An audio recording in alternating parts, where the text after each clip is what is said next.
s'est donné. Mon Dieu s'est donné. Je ne peux imaginer combien ça coûterait. À la croix, il a pris ma place. Mon Dieu s'est donné. Il a pris ma place. Il a pris ma place. Il a pris ma place. Oh, Jésus a pris ma place. Il a pris ma place. Oh oui. Il a pris ma place. Alléluia. Nous bénissons le Seigneur. Gloire à Dieu. Gloire à Jésus. Gloire au ressuscité. Amen. Gloire à l'agneau de Dieu. Amen. Gloire au lion de la tribu de Juda. Amen. Gloire au pain de vie. Amen. Gloire au bon berger de nos vies. Celui qui rend les choses impossibles possibles.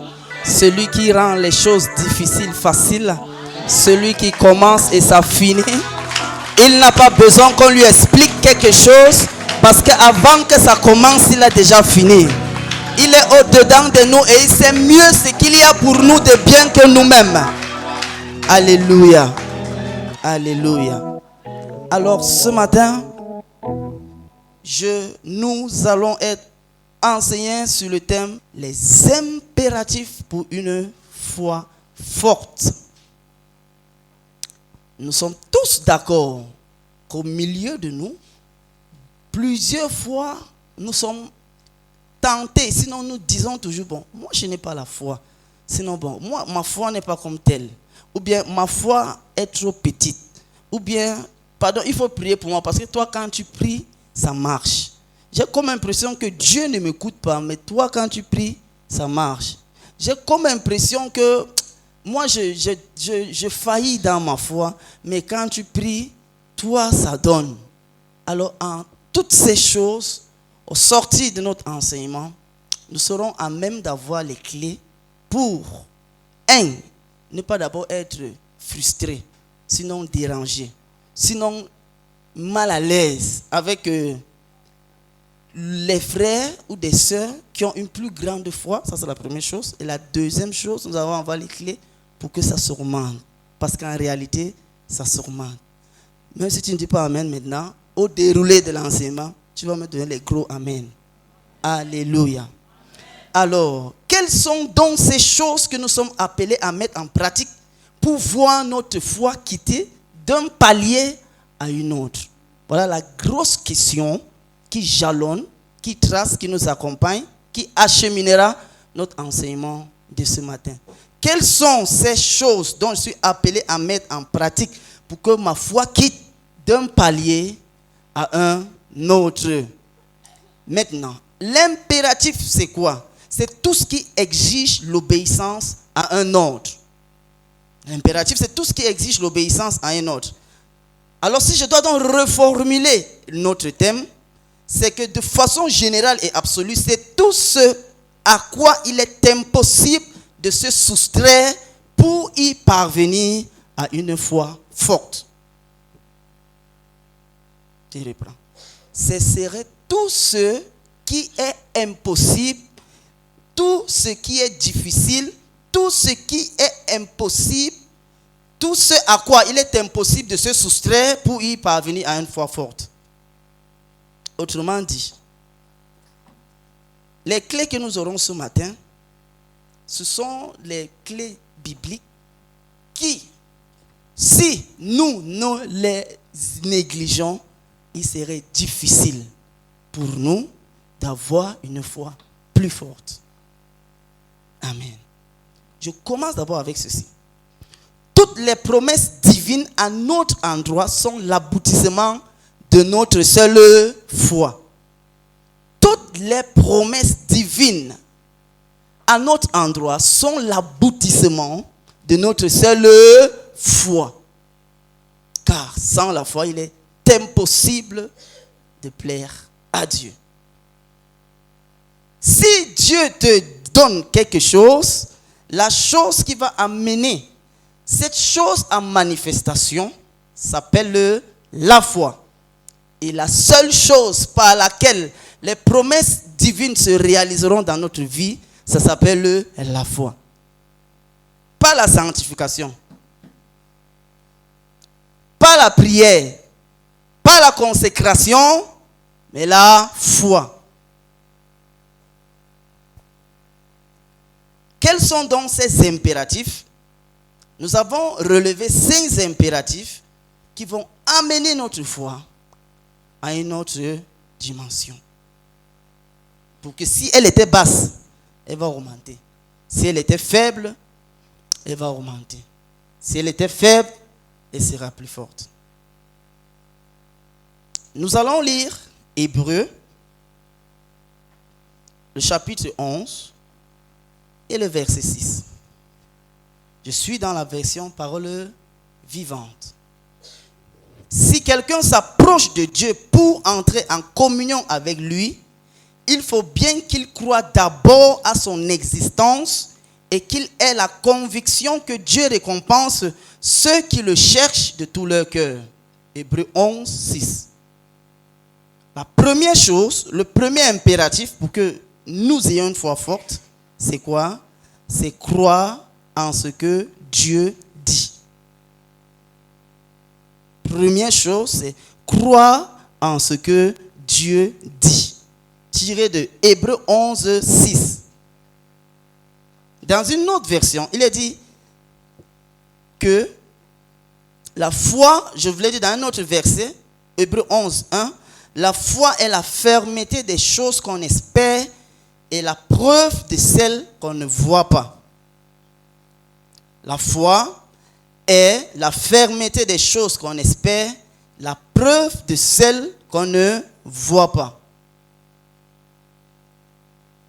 Parole vivante dit, la foi est la ferme confiance dans la réalisation de ce qu'on espère. C'est une façon de posséder déjà par avance.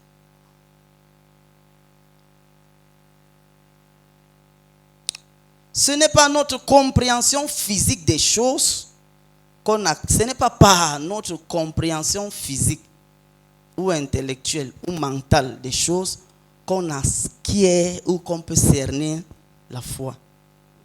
Parce qu'elle est bien au-delà de ce que nous voyons ou nous apercevons par nos sens. Elle est métaphysique. Elle transcende également le domaine du raisonnement. Pourquoi? Parce que la foi est une force spirituelle. Amen. Et c'est un don divin dans la vie d'un homme.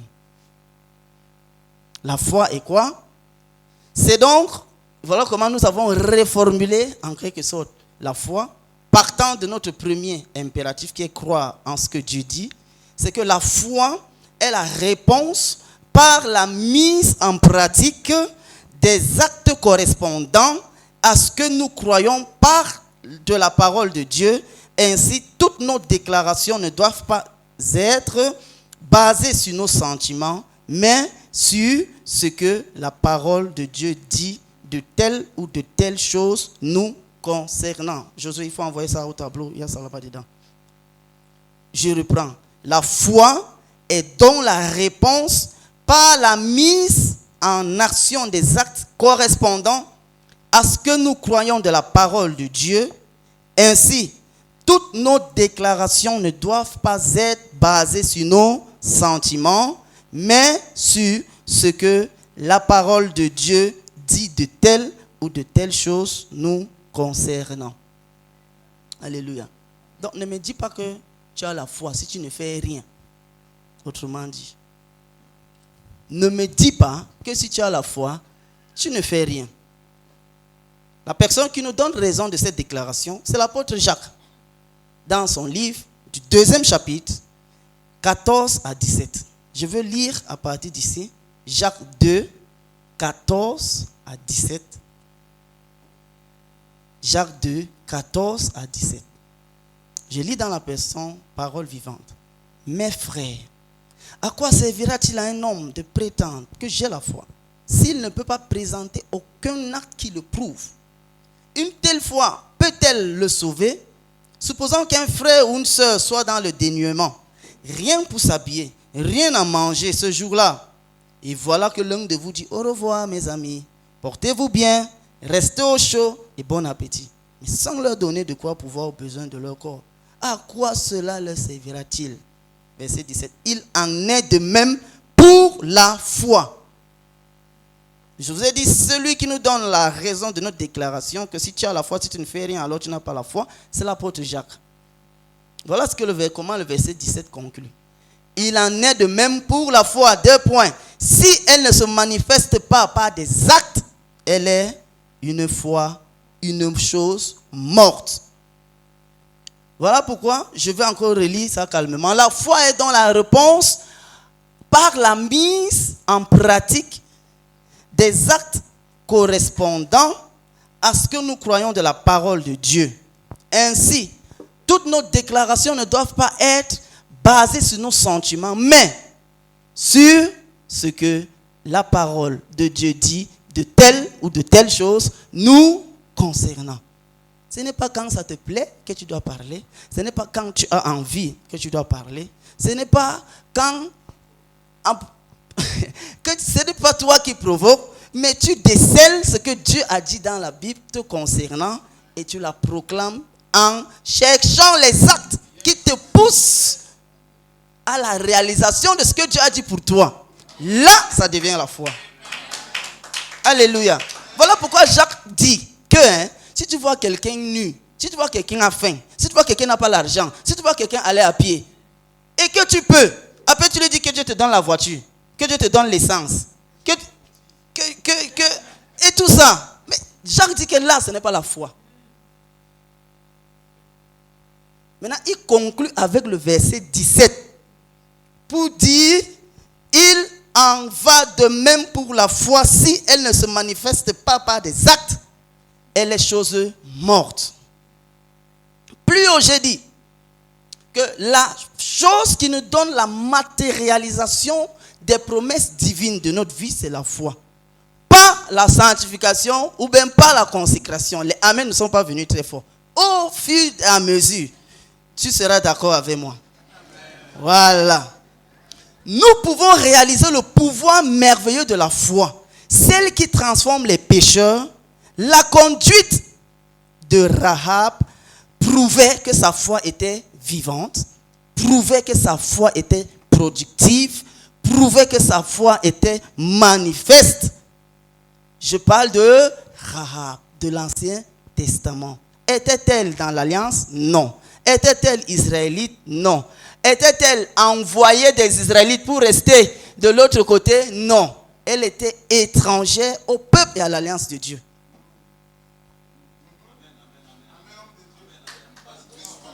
Mais pourquoi l'homme retrouve son nom dans la Talakou de la foi, dans le livre d'Hébreux? Pourquoi?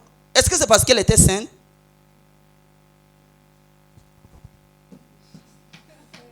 La seule chose qui attire la manifestation de la promesse de Dieu dans nos vies, c'est la foi.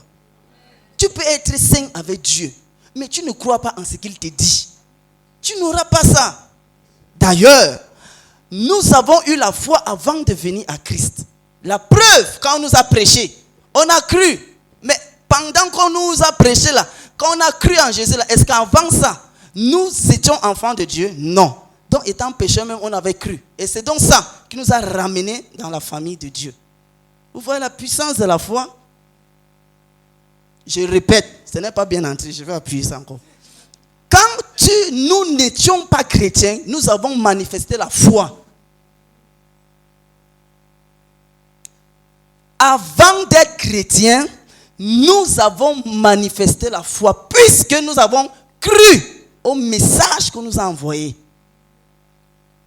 Alors, c'est difficile, mais c'est la mission de ce matin. Ça va entrer petit ce matin, tiec, pour que la foi monte.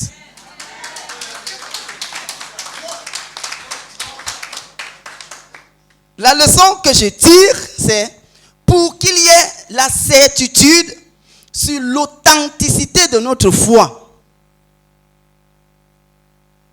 Et pas seulement des déclarations inertes et basées sur du vide. Donc ici, là, j'ai poussé le bouchon plus loin. Parce que j'ai dit ça, inerte, ça va. Mais j'ai encore rajouté inerte et basé sur le vide. Il faut que cette foi soit accompagnée de certaines actions concrètes. Puisque notre foi en Dieu est démontrée par notre action. C'est notre action qui démontre notre foi en Dieu. Rahab. Tu n'es pas sainte. Mais pourquoi ton nom est cité dans le livre d'Hébreux? Pourquoi Rahab? Rahab nous répond, j'ai manifesté ma foi. J'ai gardé les espions hébreux. J'ai menti au service de renseignement de mon pays. Et voilà pourquoi, lorsque les murs de Jéricho sont tombés, sa maison n'est pas tombée. Waouh! La maison de Rahab était dans les murs de Jéricho. Mais quand, après avoir fait le tour 7 fois, la Bible déclare que les murs de Jéricho sont tombés. Mais sa maison était dans les murs. Pourquoi ce n'est pas tombé? Oh my God! La foi nous garde. La foi nous garde. Pas la sanctification. La foi nous garde. Qu'est-ce qui a retenu les murs? Je voulais dire la maison de Rahab. Construite dans les murs. C'est sa foi. Ce matin, ce 7e mois de l'année, notre foi va shifter. Au nom illimité de Jésus-Christ. Deuxième impératif. Renforcer votre foi. Premier impératif, c'est croire en ce que Dieu dit. Deuxième, c'est renforcer notre foi. Alléluia. Alors, pour que notre foi fonctionne, nous devons apprendre à ne pas faire confiance à notre capacité et à nos sentiments. Et le renforçage, je ne sais pas si ça se dit, c'est le renforcement. Donc, il faut que nous ayons conscience que c'est de notre responsabilité. Alors, voilà pourquoi j'ai dit qu'on peut augmenter la foi. C'est de notre responsabilité d'augmenter la mesure de la foi que Dieu nous a donnée. Et la façon de le faire est d'apprendre davantage sur la foi de Dieu. Je voulais dire sur la parole de Dieu.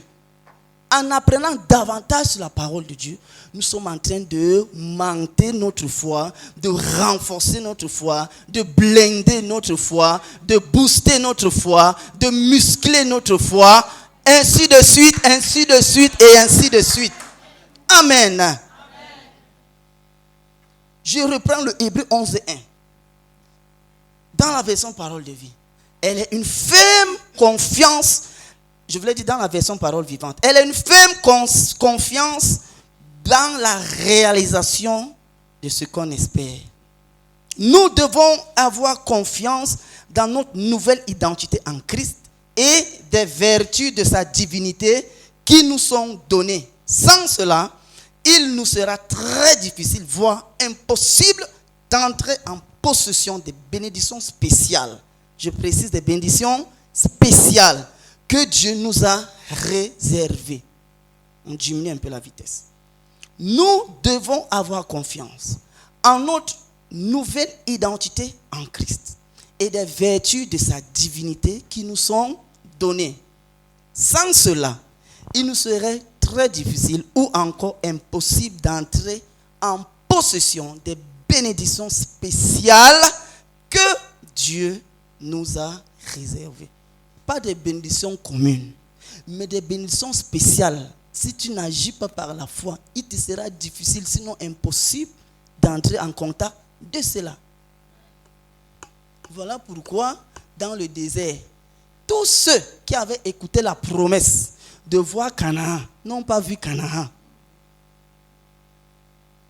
Parce que Canaan, c'était une bénédiction spéciale, où coule le lait et le miel. Mais ils ont douté. Dieu s'est fâché que, ok, la Bible déclare, pendant qu'ils étaient en train de marcher dans le désert, les chaussures et les habits ne se souillaient pas. C'est-à-dire, Quand tu n'as pas la foi, il y a certaines choses que tu auras.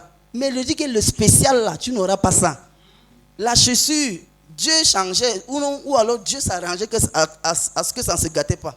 Les habits, il les donnait. L'eau même, il les donnait. La nourriture même, il les donnait. Canaan, il ne leur a pas donné. Qu'est-ce que ça veut dire? Le commun, tu auras. Mais le spécial que Dieu a prévu pour toi, tu n'as pas la foi, il ne te donne pas. Sinon, tu n'arrives pas à posséder cela.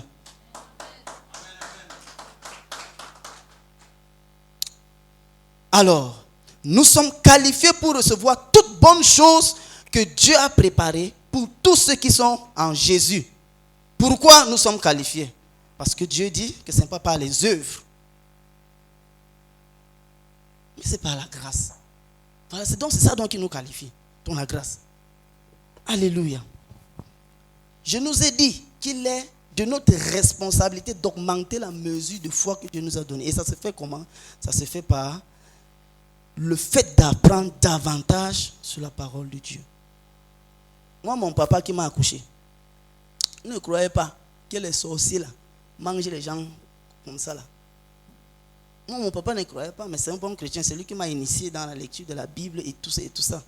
Mais il ne croyait pas que le sorcier peut manger, même quand tu es chrétien. Lui ne croyait pas.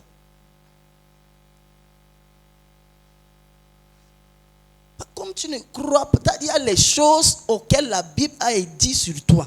Si tu ne crois pas, l'ignorance là, c'est ça que les démons utilisent pour te fracasser.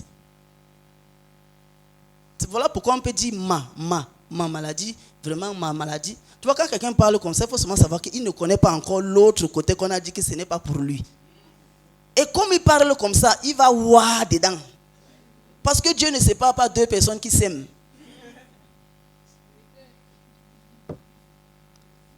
Je répète, Dieu ne sépare pas deux personnes qui s'aiment.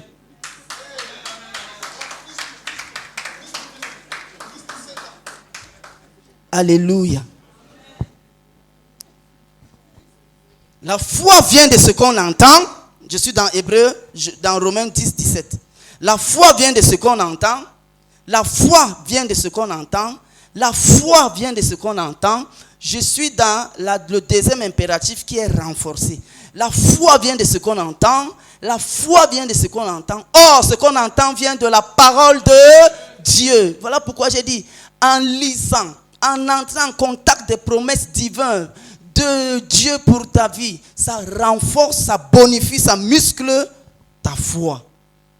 Ça tonifie ta foi. Puisque la foi vient de ce qu'on entend. Et ce qu'on entend vient de la parole de Dieu. Mon papa n'était pas exposé à ce genre d'écriture qui fait savoir que les sorciers existent. Il n'était pas exposé à ça. Et ça a valu ce que ça a valu dans sa vie. Il n'était pas exposé à ça. Mais nous autres, nous sommes exposés à ça. À savoir que la Bible dit telle chose, je me nourris de ce qu'il a dit sur cette chose, ça commence à renforcer ma foi. Puisqu'il y a les domaines, il faut chercher. Est-ce que la pauvreté, c'est normal? Pour certains, c'est normal. Voilà pourquoi nous allons, sauf que lire dans le domaine là. Puisque c'est normal. Dieu ne séparant pas deux personnes qui s'aiment. Mais quand on sait que c'est la malédiction, frère, même si on ne te dit pas. La raison pour laquelle vous devez faire grandir votre foi, c'est que le peu de foi ne fera jamais de grandes choses. Au début de notre conversation, nous avons tous une mesure de foi qui est plus ou moins petite. Nous croyons en Dieu. Mais au fur et à mesure de notre foi chrétienne, il est de notre responsabilité d'augmenter notre foi, de bonifier notre foi. En lisant la vie des apôtres auprès de Jésus, nous nous rendons compte justement qu'ils ont également eu à défaillir. Voilà pourquoi à un certain moment, ils ont dit Jésus, augmente-nous notre foi. Parce que vraiment ta qualité là, on sait que tu es le Fils de Dieu. On sait que tu es l'agneau de Dieu. On sait. On était même au courant quand l'Esprit de Dieu est descendu sous forme de colombe. On a même écouté la voix. Mais ici là, pardon, il faut augmenter notre foi. C'est ça qui a fait que Paul, je voulais dire Pierre, dans la barque, il a pu commencer à marcher sur l'eau. Alléluia. C'est ça que dit la foi d'abord nous a donné tous commis là, ça commence d'abord petit. Jésus est en train de marcher. Les disciples prennent frayeur. Jésus dit non, ce n'est pas un fantôme, c'est moi. Pierre, si c'est toi Seigneur, dis que je viens. Le Seigneur dit viens. Il a commencé à marcher, il n'a pas commencé à nager. En passant, tout grand pécheur est un grand nageur. Vrai ou vrai? Vrai. Il se met à marcher. Par conséquent, il y a déjà la foi. Mais pourquoi après un certain temps, il commence à sombrer? Je n'ai pas fini mon enseignement. Tu vas confirmer ça plus tard. Alléluia. Troisième impératif. Croire en la réception de sa demande.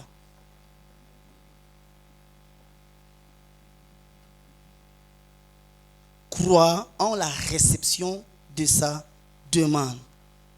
Hey pasteur, moi j'ai jeûné, moi j'ai prié, j'ai fait les nuits de prière, j'ai envoyé les sujets de prière aux hommes de Dieu. D'accord. Mais est-ce que tu crois que ce que tu as demandé, tu l'as? Jean 15, verset 16. Dans la version Semeur. Jean 15, verset 16. Ce n'est pas vous qui m'avez choisi. Non. C'est moi qui vous ai choisi. Je vous ai donné mission d'aller et de porter du fruit. Pas d'inventer du fruit. Pas de produire de fruit, mais de porter du fruit. Du fruit qui soit durable. Alors le Père vous accordera tout ce que vous lui demanderez en mon nom. Je suis dans croire en la réception de sa demande. Croire en la réception. Alors le Père vous accordera tout ce que vous lui demanderez en mon nom.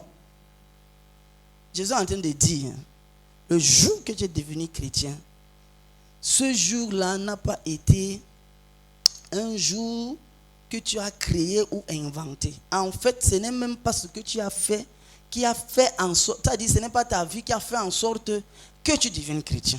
Il dit que c'est lui qui t'a choisi. Il nous donne ceci pour dire que quoi? Il y a des sujets, des requêtes que si je sais que c'est Dieu qui a fait son travail pour me choisir, ça doit également être l'objet sur lequel je dois m'appuyer pour savoir que ce que j'ai demandé, Dieu me l'a donné. Puisque ce n'est même pas moi qui ai demandé à ce qui me sauve. Sinon, chaque année, Jésus devait mourir. Ou bien, mais il est mort une fois et pour tout, non?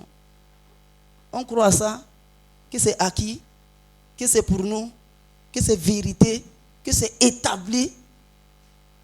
Ça doit être également avec la même conviction que nous devons croire en la réception de notre demande. Matthieu 7, verset 8. Celui qui demande reçoit, celui qui cherche trouve, et l'on ouvre à celui qui frappe.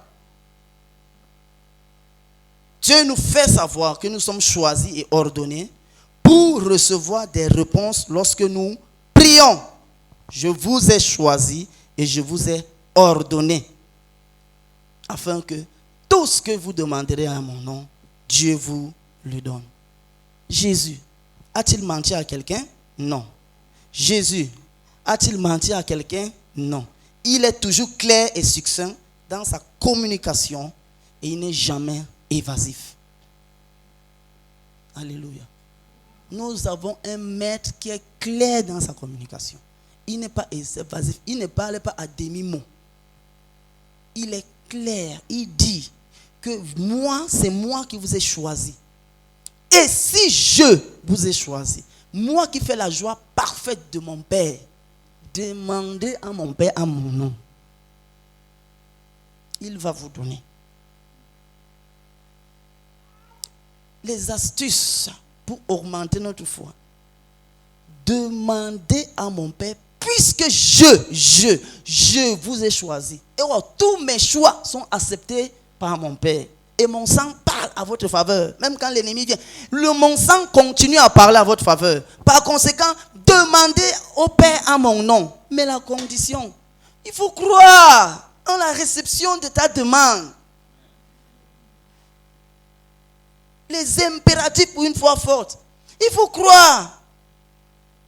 Pierre a commencé à croire pendant qu'il marchait sur l'eau. L'eau donc s'est glacée. Sinon l'eau s'est solidifiée pendant qu'il marchait puisqu'il a cru. Après un certain temps, la Bible dit le vent, la tempête et tout ça commence à se lever autour de lui. Est-ce que Jésus a changé de direction? Non. Jésus a-t-il disparu? Non. Mais ses yeux n'étaient plus sur Jésus. Ça s'est détourné de Jésus à gauche, à droite, à gauche, à droite. Il a donc commencé à sombrer. Troisième impératif, croire en la réception de votre demande. Premier, il a cru. Voilà pourquoi l'eau pouvait se solidifier. Il pouvait marcher. Mais quand il a commencé à ne plus croire, il a commencé à chuter. Ça veut dire quoi? Il y a des choses dont tu peux commencer déjà à entrer en contact de ça. Mais pour finir, tu perds encore ça. Alléluia. Tu peux commencer déjà à entrer en contact d'un certain nombre de choses, des promesses divines à ton endroit. Mais après, le doute, l'incrédulité et tout ça, ce qu'on te dit à gauche, ce qu'on te dit à droite. Il n'y a personne dans ta famille qui a fait ça. Personne dans ton église qui a fait ça. Personne parmi les personnes que tu côtoies ont fait ça.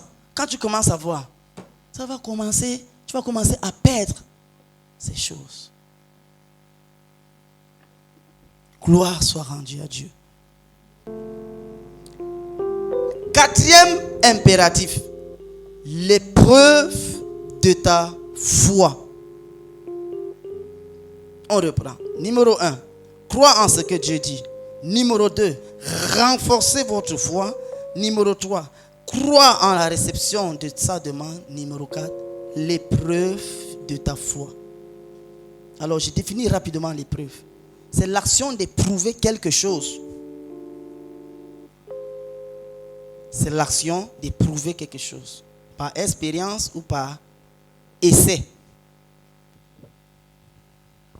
Donc, nous pouvons éprouver cet hôtel peut-être en mettant une moto dessus. Pour voir si l'hôtel, si le pupitre, s'il pourra tenir si la moto elle est dessus. Par exemple, la scooter. Nous savons tous qu'à un certain poids, 2 personnes costaudes ne peuvent pas tenir, je voulais dire 3 personnes costaudes ne peuvent pas tenir sur la scooter. Sinon, tu vas abuser de la scooter. Mais sur la motocross, 4 personnes, même grosses, costaudes, vont tenir. Pourquoi? Parce que les fabricants ont éprouvé le poids qui peut résister cette moto. Alléluia. Dieu également, sinon les circonstances également, éprouveront notre foi. Voilà pourquoi nous avons relevé le 4e point qui dit l'épreuve de ta foi est un impératif pour que ta foi soit plus forte. Et pour comprendre cela, nous allons donc lire Matthieu 14, versets 26 à 30. Matthieu dans la version Semeur. Matthieu 14, versets 26 à 30. L'épreuve de la foi, Matthieu 14, versets 26 à 30, Semeur. Quand il le vit marcher sur l'eau, il dit près, c'est un fantôme, dit-il, et il s'est mis à pousser des cris de frayeur. Mais Jésus dit aussitôt, rassurez-vous, leur dit-il, c'est moi, n'ayez pas peur. N'ayez pas peur. Alors Pierre dit, si c'est toi, Seigneur, ordonne-moi de venir te rejoindre sur l'eau. Alors, viens, lui dit Jésus. Aussitôt Pierre descendu de la barque et se mit à marcher sur l'eau en direction de Jésus. Mais quand il remarqua, c'est ici donc que l'épreuve entre en jeu. Quand il remarqua combien le vent soufflait fort, il prit peur. 1. 2. Il commençait à s'enfoncer. C'est tout. Il prit peur. Il commença. Pourquoi? Quand il vit le vent souffler. Ça vient pour épurer, filtrer, éclairer, tamiser affiner, bonifier, fortifier notre confiance en Dieu. L'épreuve de ta foi. C'est un impératif si tu veux shifter dans la foi. Quand l'épreuve commence même à te secouer, en principe, nous devons dire merci Seigneur, merci, merci, merci Seigneur. Parce que là, je sens que tu veux augmenter ma foi. Je sens que là, tu veux augmenter ma foi. Amen. Il est dit qu'en Gaoundéré, chaque 1er mai, il pleut. Ça, c'est clair. Même quand on avait programmé la date de notre mariage en ce mois, tout le monde avait, en ces jours, tout le monde avait dit il va pleuvoir. Parce que justement, il pleut. Et c'est vrai, chaque 1er mai, il pleut. Mais il fallait que je me marie. On avait déjà repoussé ça une fois. Ça ne me plaît pas. Moi, je fais avec le calendrier. Tu vois? Puisque l'an qui est gardé, c'est en train de finir. Quand ça va finir, il va lire l'heure. Donc, il fallait que je me marie. Et la bonne date, c'est en mai. Oh, il pleut le 1er mai. La belle famille dit qu'il pleut. Hein? Je dis non, on va sauf que se marier. Tu vois? Mais maintenant, quand j'ai dit ça, avant de dire ça, il faut savoir que les hommes de foi ont des choses qu'ils ne vont jamais te dire. Même dans la parole de Dieu. C'est quand tu vas lire entre les lignes. Donc ne pense pas que quand tu vois un homme de foi parler court ou bien prier court, ça se passe là. C'est vrai, tu pries court et tu parles, ça ne va pas se faire pour toi. Il y a des choses qu'il faut faire par derrière. Mais il faut qu'on soit conscient de ça. Vrai là. Non, souvent ça nous dérange. Oui, ça, souvent. Moi je joue là, je suis un batteur. Je joue et sans vantardise très bien. Mais ça, c'est l'année, c'est la conséquence de beaucoup d'années. Et des dangereux formateurs qui m'ont tenu la main. Donc quand je joue un chant, ça t'étonne. Tu penses que si je joue un chant, ça va étonner quelqu'un? Non. Il faut d'abord voir mon derrière. C'est la même chose avec la foi. Alléluia. Oui, l'épreuve, ça va venir. Oui, ça va venir. La foi de Pierre était petite. C'est pourquoi il a commencé à sombrer. Rappelez-vous ce que nous avons dit plus haut. Que le peu de foi ne fera pas un grand travail. Le peu de foi ne fera pas un travail. Il fallait un peu plus de foi pour continuer à s'avancer vers le Seigneur. Cela peut démarrer une affaire, mais ça ne va pas finir. Le peu de foi. Cela peut commencer une délivrance, mais ça ne va pas finir. Voilà, ça me rappelle cette histoire de Jean, de Marc 9. Jésus qui descend de la montagne. La Bible dit qu'il y a une foule qui est en train de bavarder. Il dit, mais qu'est-ce qu'il y a? Quand il dit d'abord qu'est-ce qu'il y a, les gens ne lui répondent pas. Même ses disciples ne lui répondent pas. C'est le père d'une fille épileptique qui dit, j'ai prié tes disciples de chasser l'esprit qui dérangeait l'épileptique. Vous connaissez le texte, c'est ça? Mais ils n'ont pas pu. Ils n'ont pas pu. Et Jésus donc s'est fâché pour dire, race d'incrédules. Ou bien, dans d'autres versions, espèce d'incrédules. Donc, il faut comprendre le langage des Juifs. Hein. Sinon, tu vas dire quoi? Sinon, tu vas dire que Jésus est impoli. Donc, espèce d'incrédule. Jusqu'à quand je serai avec vous? Et quand il dit ça, ce n'est même pas ses disciples qui lui répondent. C'est encore le papa là qui dit, Seigneur, vraiment, si tu peux, il faut... Jésus regarde avec beaucoup de pitié envers lui, sinon de compassion. Il dit, comment tu peux dire si je peux? Je suis en train de dire, petite foi ne fait pas de grandes choses. Vous croyez que les disciples, avant ça, n'arrivaient pas à chasser les démons? Ils ont chassé. Mais pourquoi maintenant, là, devant la femme, la petite fille paralytique, ils ont échoué? Je suis en train d'expliquer que le peu de foi ne fait pas de grandes choses. Vous connaissez qu'on a c'est ce que ça fait. Mais c'est effrayant. Mon geste a certainement effrayé quelqu'un, non? Mais tu es en train de chasser des démons. Tu peux faillir dans ton cœur et te troubler. Et c'est ça maintenant qui a empêché que le démon sorte. Puisque les disciples n'arrivaient pas à se réaliser ça. Mais certainement le doute a commencé à venir en eux. Petite foi ne fait pas de grandes choses. Et plus loin on fait savoir, quand Jésus a pris autorité sur le démon, la fille a paru morte. Mais tout le monde paniquait pour dire que la fille est morte. Mais la sérénité et le calme de Jésus dit que non. Fille, lève-toi. Donc il y a des opérations dans lesquelles que lorsqu'on se trouve, là, le doute va commencer à empêcher que nous entrons à ça. Ça peut être au bout de tes mains. Hein? Ça peut être au bout de tes mains. Après, tchac, tu perds. Parce que tu as commencé à douter. Voilà pourquoi il pouvait dire, reste incrédule. Il y a quoi? Elle s'agite et ça fait quoi? Vous avez parlé, restez sur le commandement que vous avez donné en mon nom. Et vous verrez, le démon va partir.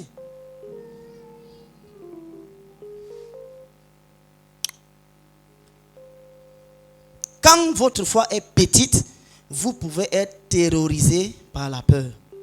Vous aurez toujours peur de l'adversité et vous serez incertain quant à l'avenir.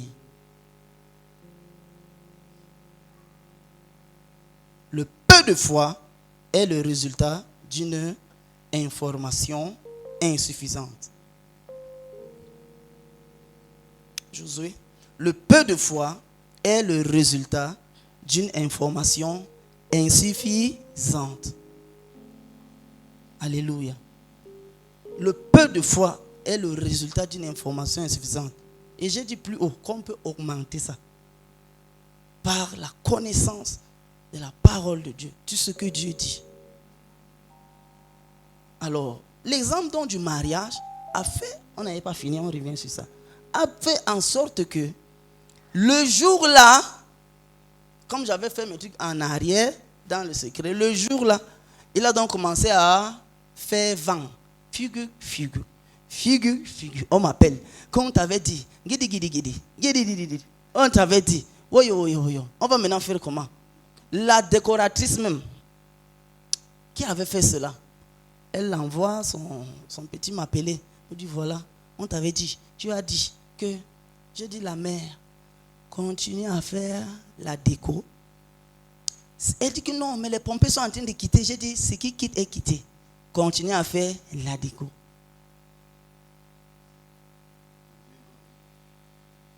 Le peu de foi est le résultat d'une information insuffisante. En ce moment-là, si je rentrais dans les paniques, en ce moment-là, si je rentrais dans l'incertitude, parce qu'il y avait des choses qu'on s'était dit avec Dieu. Et pour moi, je savais que c'était un examen pour passer à une classe supérieure de la foi. J'en ai partagé à mes intimes. Et je savais que si je réussissais, je savais que j'étais dans une classe supérieure de la foi. Et que si j'échouais, je savais que j'allais être une fois à une classe, à la même classe. J'allais redoubler.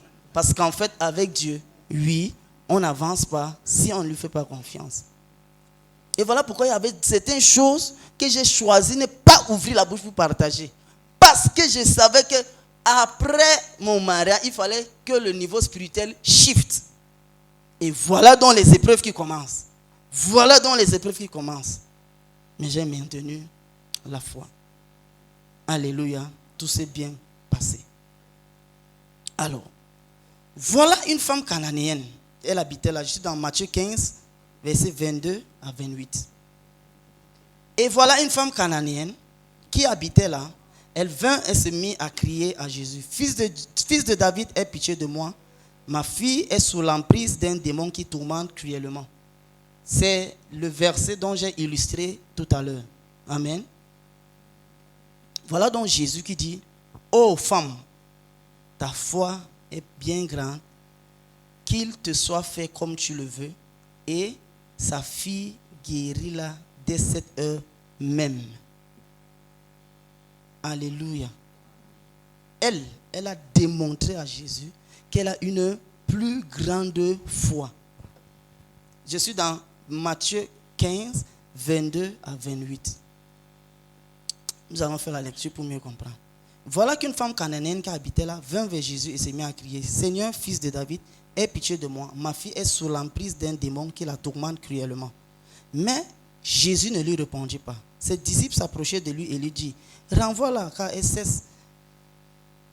elle ne cesse de nous suivre en criant. Ce à quoi il répondit, je n'ai été envoyé qu'aux brebis perdues du peuple d'Israël. Mais la femme vint se prosterner devant lui en disant, Seigneur, aie pitié, viens à mon secours. Il lui répondit, il n'est pas bien de prendre le pain des enfants pour le jeter aux petits chiens. C'est vrai, Seigneur, répondit-elle. Et pourtant, les petits chiens mangent les miettes qui tombent de la table de leur maître. Jésus lui dit, ô femme, ta foi est grande. Ça veut donc dire qu'il y a des gens qui ont les petites foi, vrai ou faux? Vrai. Puisque Jésus dit, ô femme, ta foi est grande. Qu'il en soit comme tu le veux. Réexpliquons la scène. Puisque je suis cinéaste depuis le lycée. Voilà Jésus qui est approché d'une femme cananéenne. Jésus, qu'on sait qu'il a un très bon témoignage et caractère. La femme est en train de souffrir avec un enfant qui est cruellement près de la mort. Elle parle à Jésus, mais Jésus ne la gère pas. C'est ça qu'on dit, Jésus, reste tranquille. Mais Jésus est-il en train de manquer le respect à cette femme? Est-il insensible à la douleur de cette maman? Jésus n'a-t-il pas son cœur de compassion? Lui, qui plusieurs fois a fait des choses sans que les personnes même ne lui demandent. Exemple, un jour il marchait, voilà une femme qui allait enterrer son dernier fils, son seul fils. Elle n'a même pas demandé à Jésus. Jésus a ressuscité cet enfant. Mais voilà maintenant un enfant qui est en train de mourir. La femme cananéenne, ailleurs on va dire sinon phénicienne. Autrement dit, elle n'est pas juive, tout simplement, pour ne pas se casser la tête. Alléluia. Elle donc dit à Jésus, Jésus, fais quelque chose pour ma fille. Les Écritures nous déclarent que Jésus n'a pas géré la femme. C'était tellement pressant que les disciples disent, Maître, pardon, renvoie-la. Quand on dit renvoie-la, ça dit, résout son problème pour qu'elle nous laisse tranquille. Il ne gère pas. Ses disciples encore appuient. C'est là qu'il dit que bon, vraiment, moi, je n'ai pas été envoyé vers eux.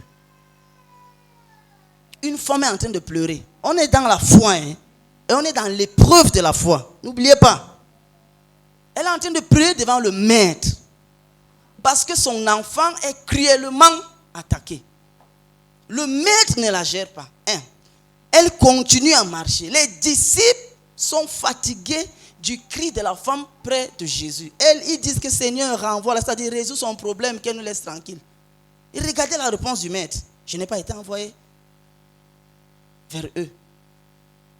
Elle est découragée? Non. Elle appuie encore plus loin. Elle dit, Seigneur, même les miettes que les enfants là mangent, nous on mange aussi ça. Merde, ça a bouleversé Jésus. Il dit, wonderful. Ta foi est grande, femme. Tu n'as pas géré mon silence. Tu n'as pas géré le fait que j'ai dit à mes disciples que je n'ai pas été envoyé vers vous. Tu n'as pas géré sa femme. Malgré que nous sommes en train de marcher. Tu sais, parce qu'elle a dit plus au fils de David. Elle n'a pas dit fils de Joseph. Elle a dit fils de David. Parce que ce n'est pas le fils de Joseph qui fait les miracles. Ce n'est pas le fils de Marie qui fait les miracles. C'est le fils de David qui fait les miracles. Tu n'as pas compris. Hein? C'est le Christ dont elle reconnaît en Jésus la divinité. Et la toute puissance comme on a chanté. Voilà pourquoi elle a dit, fils de David, aie pitié de moi.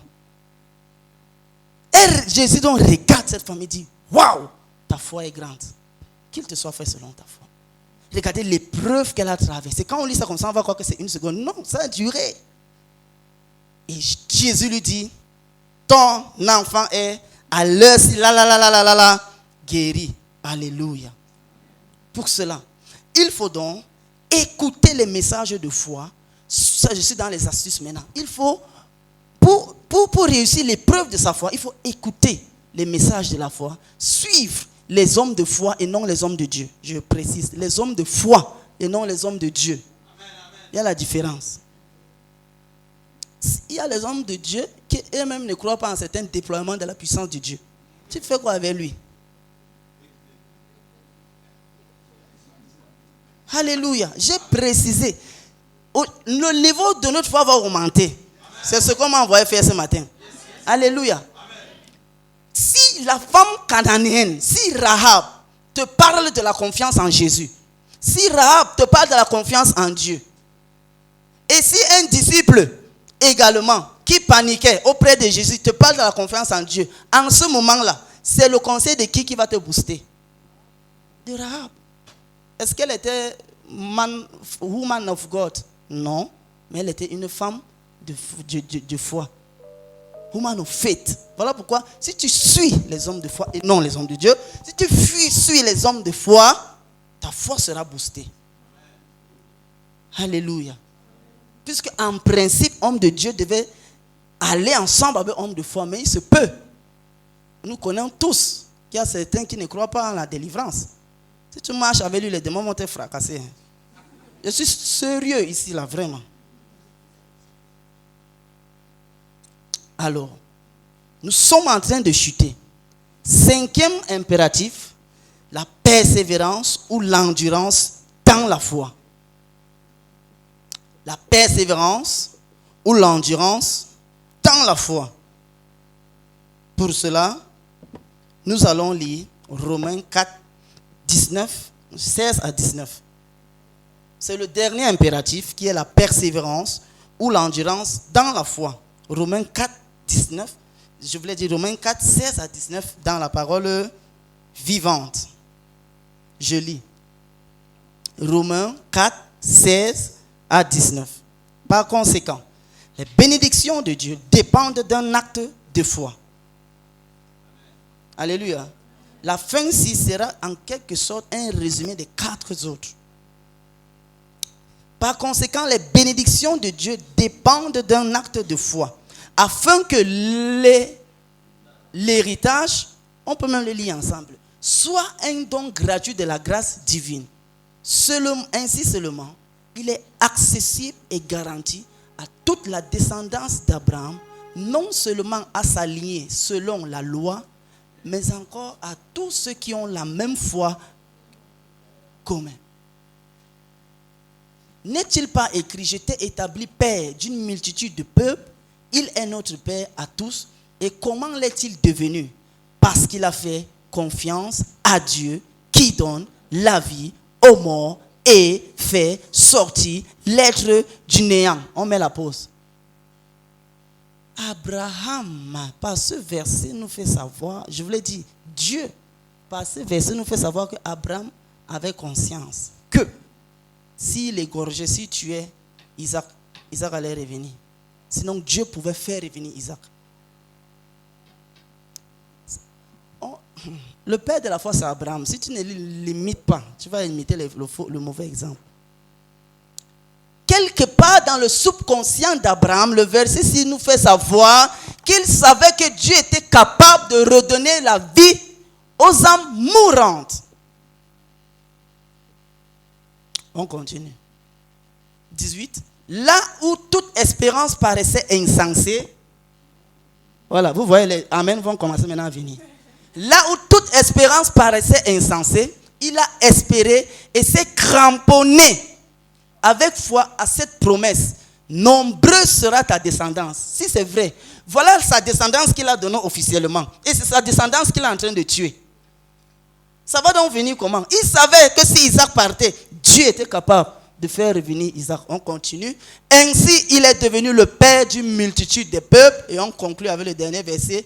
Naturellement, il savait qu'étant presque centenaire, son corps n'avait plus le pouvoir de procréer. Il savait aussi que Sarah n'était plus en état d'avoir des enfants. Mais toutes ces considérations ne l'ont pas fait vaciller dans sa foi. La persévérance et l'endurance dans la foi. Waouh! Il a passé beaucoup d'années à ressasser ce que Dieu a dit pour lui. Certainement, il allait vers Maman Sarah. Plusieurs fois, les hommes mariés, on comprend. Il allait vers elle. Les années sont en train de passer. Les gens autour de lui, puisque quand tu reçois les promesses de Dieu, tu partages avec tout le monde. On dit, Abraham, tu es sûr que tu as écouté Dieu? J'ai moi, Ismaël que tu as laissé là. Hey, reprends Ismaël, parce qu'il se peut que tu t'es trompé. Vrai, c'est Ismaël même ton enfant. Reprends Ismaël que tu as chassé là. Je voulais dire, reprends Ismaël que tu as chassé là. Ismaël, c'est l'enfant de... Alléluia. Les années passaient. Il va vers elle. Elle ne donne pas d'enfant. Maintenant, l'enfant vient. Il doit encore partir tuer. l'endurance et la persévérance, je voulais dire la persévérance ou l'endurance dans la foi, est un impératif pour avoir une foi forte. C'est au sortir de ça que Dieu lui a donné le flambeau et le trophée d'être le père de la foi. Alléluia. Alors la foi faible est le résultat du manque d'exercice de la foi. Je reprends, la foi faible est le résultat du manque d'exercice de la foi. Tu veux que ta foi augmente? D'accord, exerce-la.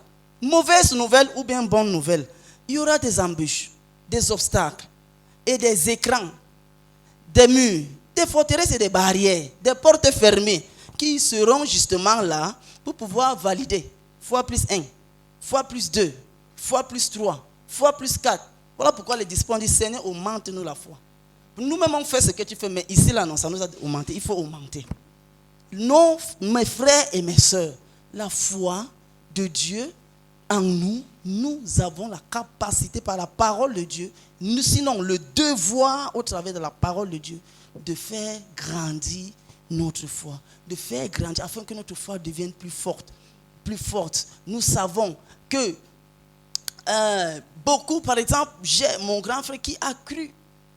Non, je parle, moi par exemple, moi j'ai déjà fait une grosse prière à Dieu. Seigneur, je ne veux pas voir l'accident devant moi. Ça c'est depuis que j'ai failli tomber dans le ravin là. Et depuis que j'ai prié là, l'accident, j'ai dit si l'accident doit faire, ça doit faire derrière moi et non devant moi. Mais ça marche. Ça marche. C'est beaucoup d'années que je suis sur ça. Et quand il y a certains troubles qui veulent faire, je me rappelle que je dois augmenter. Je repars où j'ai dit ça. Je vous ai dit que les hommes de foi, ils ont des trucs qui ne vous disent pas. Alléluia. On triche ça, on a pris ça dans la vie de Jésus, tout simplement. Donc quand il dit ça, ne regardez pas, elle est dans la vie de Jésus. Alléluia. On sait seulement qu'il y a un certain nombre de temps que tu ne le vois pas, après tu le vois pouf, après tu ne le vois pas, après tu le vois pouf. Alléluia. Donc.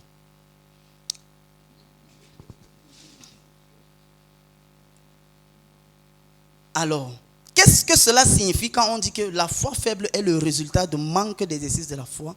Ça veut dire que lorsque nous entendons la parole de Dieu et que nous n'agissons pas en conséquence, notre foi demeure faible. Tout simplement. Ce message nous pousse à pouvoir être des archéologues de la parole de Dieu à notre endroit. Archéologue, tu vas chercher la définition de ce que ça veut dire. Archéologue biblique de ce que Dieu a dit dans la situation que tu traverses.